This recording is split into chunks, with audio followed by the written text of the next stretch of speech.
Shalom jemaat Tuhan, kita bersyukur pada kesempatan ini kita mau kembali belajar dalam pembinaan iman Kristen. Saya berikan tema Seol, Hades, Gehenna, Pangkuan Abraham dan Firdaus. Ini dalam rangka serial akhir zaman. Mari kita berdoa. Mohon Roh Kudus urapi hamba-Mu, sensor tuturkan sikap hamba-Mu, dan setiap kami yang mendengar dan menontonnya, kami semua dibimbing oleh Roh Kudus, Roh kebenaran. Berfirmanlah kepada kami lewat lidah hamba-Mu dalam nama Tuhan Yesus. Amin. Seol, Hades, Gehenna, Pangkuan Abraham dan Firdaus. Sang Mesias pernah berkata bahwa Tuhan yang disebut Allah Abraham, Allah Ishak dan Allah Yakub bukanlah Allah orang mati, melainkan Allah orang hidup. Sebab di hadapannya semua orang hidup. Lihat Lukas 20 ayat 37 sampai 38. Nampaknya pengertian tersebut belumlah dipahami oleh sebagian umat Tuhan pada masa Perjanjian Lama.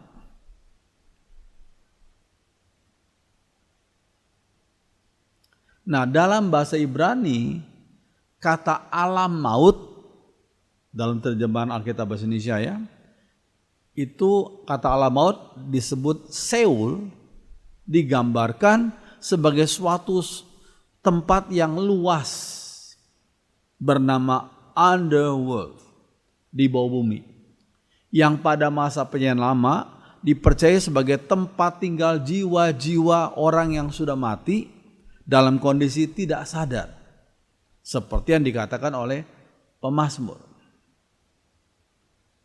Karena tidak ada ingatan akan engkau dalam kematian, siapa yang akan bersyukur kepadamu di Seol? Ya, lihat Mazmur 6 ayat 5. Dalam mitologi Yunani, kata Seol dipahami sebagai tempat bagi roh-roh orang yang sudah mati.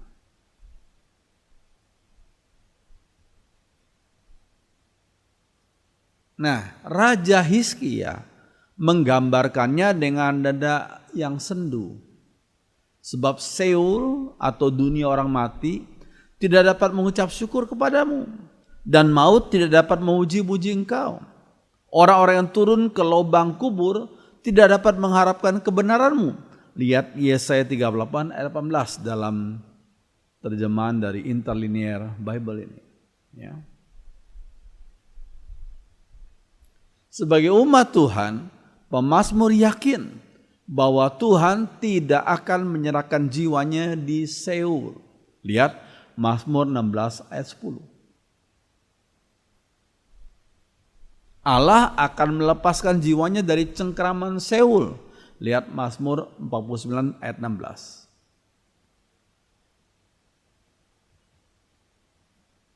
Dari ayat-ayat di atas, kita bisa simpulkan bahwa Seol adalah tempat hukuman bagi jiwa-jiwa orang yang telah mengalami kematian jasmani, tempat hukuman.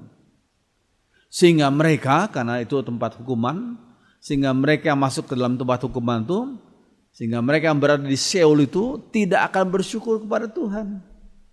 Ya, berada dalam tempat hukuman. Ya.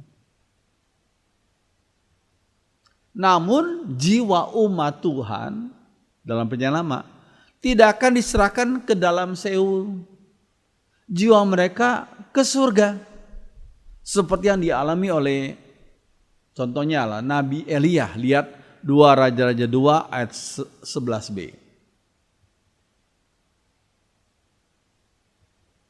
Lalu naiklah Elia ke surga dalam angin badai, ke surga.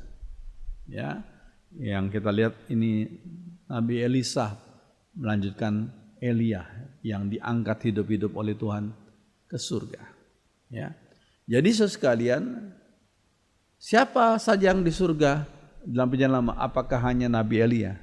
Saya pikir tidak demikian. Semua umat Tuhan dalam Perjanjian Lama yang percaya pada Tuhan, ya, yang beriman kepada Allah Yahweh, mereka diselamatkan dan rohnya dibawa ke surga. Ya. Oke. Nah, bagaimana dengan Mazmur 139 ayat 8 yang berkata, jika aku pergi naik ke langit atau ke surga, engkau di sana. Jika aku membuat tempat tidurku di Seoul, lihatlah engkau di sana. Lihat Mazmur 139 ayat 8. Nah, ayat ini bergaya bahasa puitis. Seperti memang kita tahu bahwa Mazmur adalah kitab dalam bahasa puisi. Ya. Ayat ini bergaya bahasa puitis bersifat pengandaian. Maka dikatakan jika. Ya. Sehingga lebih tepat untuk tidak ditafsirkan secara hurufiah. Lebih tepat untuk tidak ditafsirkan secara hurufiah. Pengandaian. Ya. Maksud dari ayat Mazmur 139 ayat 8 ini adalah tidak ada tempat yang tersembunyi di hadapan Allah. Yaitu, itu maksudnya. Tidak ada tempat yang tersembunyi di hadapan Allah. Allah berkuasa di semua tempat. Baik di langit atau surga maupun di Seoul. Allah tuh Allah yang pencipta, ya. Dan maka dikatakan maksud ayat ini 139 ayat 8 adalah tidak ada tempat yang tersembunyi di hadapan Allah, ya. Oke. Nah, di tengah-tengah musibah dahsyat yang sedang menimpanya, tiba-tiba Ayub mengalami lompatan iman. Ya. Ia berkata, tapi aku tahu penebusku hidup, dan akhirnya ia, yaitu penebusku itu, akan bangkit di atas debu. Lihat Ayub 19 ayat 25. Ini namanya lompatan iman dari Ayub. Nah, keyakinan tersebut kemudian digemakan lagi oleh Nabi Yesaya yang berkata, umatmu yang sudah bangkit akan hidup kembali. Mayat-mayat mereka akan bangkit lagi. Orang yang sudah dikubur di dalam tanah akan bangkit dan bersorak-sorai. Seperti embun yang menyegarkan bumi, engkau menghidupkan umatmu yang sudah lama mati. Lihat Yesaya 26 ayat 19, saya kutip dalam terjemahan sehari-hari. Ya. Lompatan iman. Ya. Nah, berita tentang kebangkitan secara pribadi pertama kali dinyatakan dengan jelas dalam Daniel 12 ayat 2 ini dalam Perjanjian Lama, ya. Berita kebangkitan secara pribadi pertama kali dinyatakan dengan jelas dalam Daniel 12 ayat 2. Dan banyak dari antara orang-orang telah tidur dalam debu tanah akan bangun. Sebagian untuk mendapat hidup yang kekal, sebagian lagi untuk mengalami kehinaan dan kengerian yang kekal. Oke. Nah, dalam Perjanjian Baru, tadi Perjanjian Lama, ya, sekarang Perjanjian Baru, kata Hades bahasa Yunani dipakai sebagai ganti kata Sheol dalam bahasa Ibrani. Hades adalah tempat penghukuman bagi jiwa si kaya yang jahat itu. Ya. Tapi jiwa Lazarus dibawa ke dalam tanda kutip pangkuan Abraham. Lihat Lukas 16 ayat 23. Nah, di Interlinear Bible menerjemahkan kata Hades sebagai hell, neraka. Ya. Iya, di tempat tersebut dikatakan jiwa si kaya sangat mengalami kesakitan dan kehausan dalam nyala api. Lihat Lukas 16 ayat 24. Ya, jiwa si kaya sangat mengalami kesakitan dan kehausan dalam nyala api. Iya, Tuhan Yesus memegang kunci-kunci maut dan Hades, alam maut. Ya, Wahyu 1 ayat 18. Maksudnya ia berkuasa atas maut dan Hades. Sebab ia telah mati, bangkit kembali dan tidak mati lagi. Pada hari penghakiman terakhir, maut dan Hades akan menyerahkan orang-orang mati yang ada dalamnya untuk dihakimi oleh Tuhan. Pada penghakiman terakhir nanti, ya. Iya. Lalu maut dan Hades akan dilemparkan ke dalam lautan api. Lihat Wahyu 20 ayat 13 dan 14.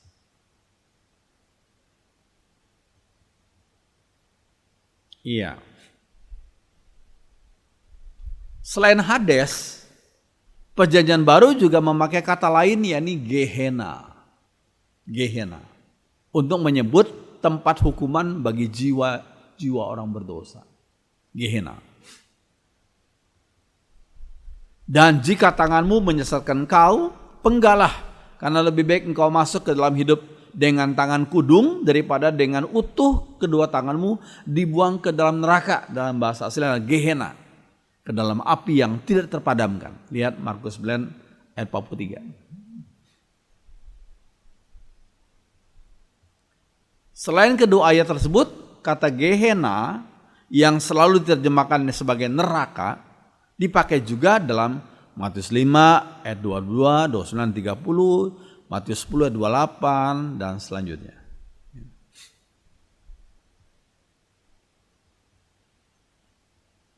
Iya. Kata Gehenna mempunyai latar belakang historis yang kelam. Latar belakang historisnya apa? Pada masa Perjanjian Lama, kata Gehenna berasal dari suatu lembah. Sebenarnya itu jurang ya. Yang bernama Hinnom, yang terletak di luar kota Yerusalem, Ya, lihat ini, ada Hinnom, lembah Hinnom di luar kota Yerusalem. Di lembah itu dulu Raja Ahaz pernah menegakkan suatu ibadah untuk menyembah dewa Moloch dan mempersembahkan anak-anak kecil sebagai korban bakaran. Anak-anak kecil, anak manusia loh, sebagai korban bakaran. Lihat 2 Tawari 28 ayat 3. Nah, ini gambar dari offering to dewa Moloch, persembahan kepada dewa Moloch. Itu lihat ada bayi, anak manusia ya, bayi ya, yang dipersembahkan sebagai korban bakaran bagi dewa Moloch ya. Nah, ini seperti gini. Persembahkan di api ya, untuk dipersembahkan kepada dewa Moloch ya.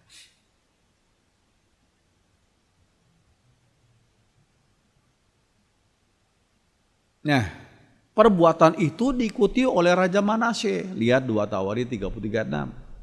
Oleh karena itu, lembah itu menjadi tempat ibadah yang sangat jahat di hadapan Tuhan.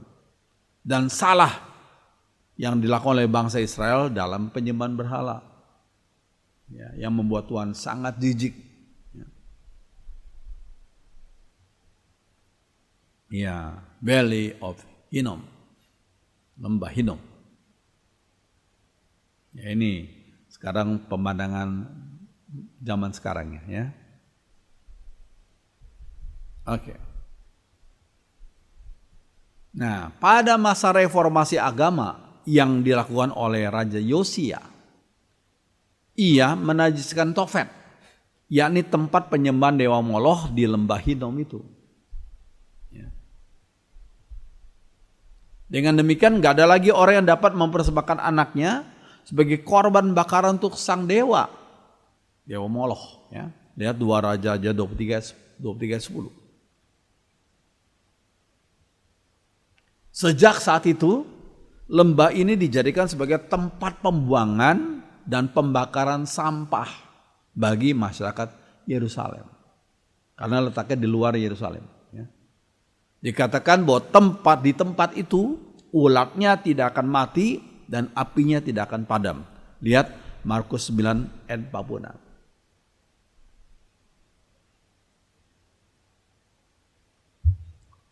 Ya, kemudian kata Gehenna ini dipakai sebagai simbol dari neraka.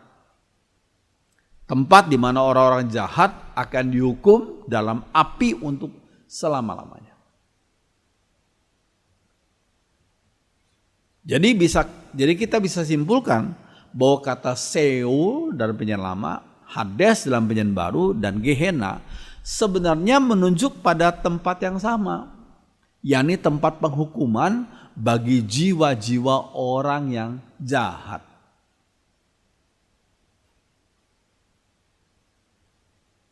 Sebenarnya ketiga kata itu bisa disebut sebagai neraka. Ya, Seol, Hades, Gehenna itu ya bisa disebut sebagai neraka. Ya. Kata berikutnya adalah pangkuan Abraham. Lihat Lukas 16 ayat 23.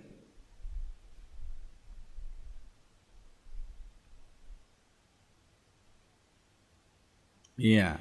Istilah pangkuan Abraham lebih tepat diterjemahkan di dada. In the bosom of Abraham.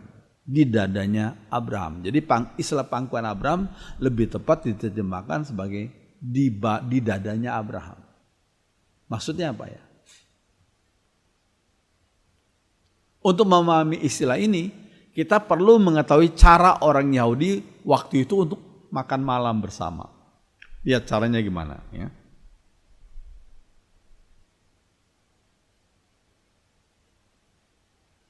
Ya, dengan tidak memakai kursi, mereka biasanya duduk di atas dipan sambil bersandar pada meja yang terbuat dari kayu keras yang rendah. Pengaturan duduk mereka adalah berbentuk huruf U dan tuan rumah duduk di tengah-tengahnya. Setiap orang bersandar di sisi kiri dengan siku kirinya. Jadi begini, bersandar di sisi kiri dengan siku kirinya. Dan dengan tangan kanan dipakai untuk mengambil makanan. Tangan kanannya dipakai untuk mengambil makanan. Begini, tangan kanan dipakai untuk mengambil makanan. Dengan pengaturan duduk seperti demikian, maka kepala setiap orang berada di dada temannya. Ya itulah. Ya, dengan pengaturan duduk seperti demikian, maka kepala setiap orang berada di dada temannya.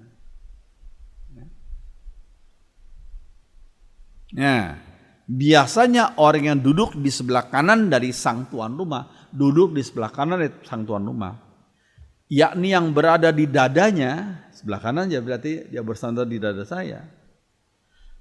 Orang itu adalah orang yang dikasihi tuan rumah.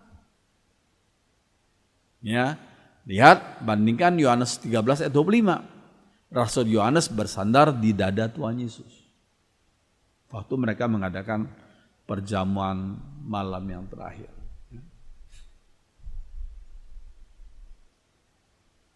Iya.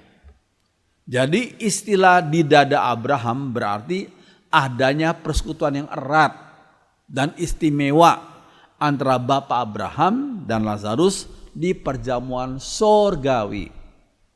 Sementara jiwa si orang kaya itu sedang mengalami siksaan di neraka.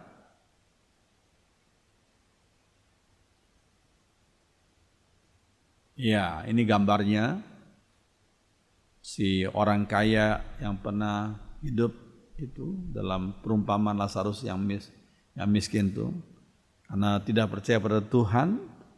Ketika dia mati, rohnya ada di neraka, ya, siksaan di neraka.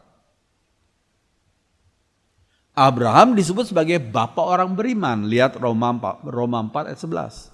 Sehingga semua orang yang beriman dalam perjanjian lama dan perjanjian baru disebut sebagai anak-anak Abraham. Lihat Galatia 3 ayat 7. Anak-anak Abraham. Iya. Kata Firdaus disebutkan 3 kali dalam Alkitab. Lihat Lukas 23 ayat 43, 2 Korintus 12 ayat 4 dan Wahyu 2 ayat 7. Asal usulnya kata Firdaus ini dari bahasa Persia yang berarti walled garden. Ya, yakni satu taman eksklusif milik Raja Persia yang dikelilingi oleh tembok, walled garden. Ya, taman eksklusif milik Raja Persia yang dikelilingi oleh tembok. Ya. Ketika seorang raja Persia ingin menyatakan penghormatan khusus bagi tamunya, maka sang baginda akan membawa tamunya itu berjalan-jalan di taman raja tersebut sambil berbincang-bincang secara intim dengan tamunya itu. Itu namanya walled garden. Ya.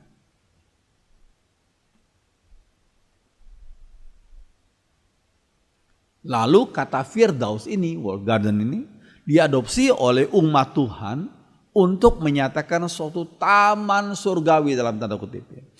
Yang indah di mana Allah bersekutu secara intim dan eksklusif dengan umatnya yang sudah setia mengiringi dan melayani Tuhan.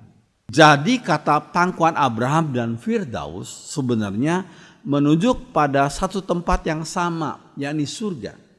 Tempat bagi jiwa-jiwa umat Tuhan di mana mereka mengalami sukacita dan persekutuan yang indah dengan Allah. Amin. Biarlah pembahasan kita jadi berkat bagi saudara semua. Saya ingat satu lagu. Kasih Allahku sungguh telah terbukti ketika Dia serahkan anaknya. Kasih Allah mau berkorban bagi kau dan aku. Tak ada kasih seperti kasih-Mu. Bersyukur, bersyukur, bersyukurlah, bersyukur karena kasih setiamu. Ku sembah, ku sembah, ku sembah dan ku sembah. Selama hidupku, ku sembah kau Tuhan. Biar firman Tuhan menjadi berkat bagi saudara. Mari kita berdoa. Yang bersyukur untuk firman-Mu yang sudah kami pelajari pada saat ini. Biarlah apa yang hamba-Mu sampaikan, Roh Kudus membimbing kami supaya kami lebih memahami firman Tuhan dan menerapkan dalam hidup kami sehari-hari, dan iman kami dibimbing, dikuatkan oleh roh kebenaran. Terima kasih Tuhan. Terima kasih dalam nama Tuhan Yesus. Amin.